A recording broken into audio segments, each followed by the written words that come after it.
మీనన్తో కలిసి యువరాజ్ ఇల్లీగల్ పనులు చేస్తున్నాడని కౌశికి కన్ఫర్మ్ చేసుకుంటుంది. యువరాజ్ని హాల్లో నిలబెట్టి అందరి ముందు నిలబెట్టి నిలదీస్తూ ఉంటుంది. యువరాజ్ మీనన్తో చేతులు కలిపి మీనన్ చేస్తున్న ప్రతి క్రిమినల్ పనిలో భాగమయ్యాడు, ప్రతి ఇల్లీగల్ పనులు కూడా చేస్తూ వస్తున్నాడు అని చెప్తూ ఉంటుంది. అక్క, నీకు నిజంగా పిచ్చి పట్టిందా అని యువరాజ్ కోప్పడుతూ ఉంటాడు. అప్పుడు వెంటనే సుధాకర్ యువరాజ్ చెంపపై కొడతాడు. కౌశికి ఈ విషయం మా అందరి ముందుకు తీసుకొచ్చింది అంటే కౌశికి చెప్పే ప్రతి మాట కూడా నిజమే.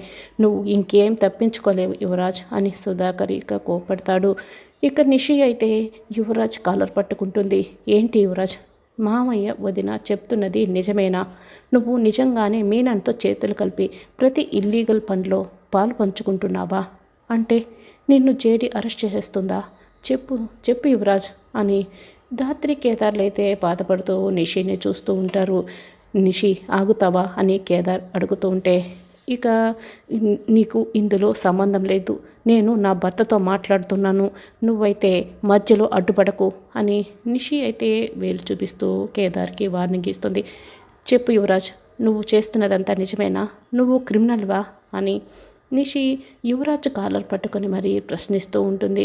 యువరాజ్ అయితే కంగారు పడిపోతుంటాడు. నిజంగా నువ్వు ఇవన్నీ చేస్తున్నట్లయితే ఆ జేడి నిన్ను అరెస్ట్ చేస్తే నా పరిస్థితి ఏంటన్నది నువ్వు ఆలోచించావా?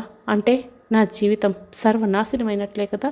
అంటే నువ్వు జైలుకి వెళ్తే నేను ఏడుస్తూ కూర్చోవాలి కదా. నువ్వు జైలుకి వెళ్తే నా జీవితానికి అర్థమేముంది అని చెప్తూ ఉంటే, అంతకుముందు జేడి యువరాజ్ని అరెస్ట్ చేసిందంతా కూడా మనకి చూపిస్తూ ఉంటారు. యువరాజ్ అయితే అదంతా గుర్తు తెచ్చుకొని ఇంకా కంగారు పడుతూ ఉంటాడు.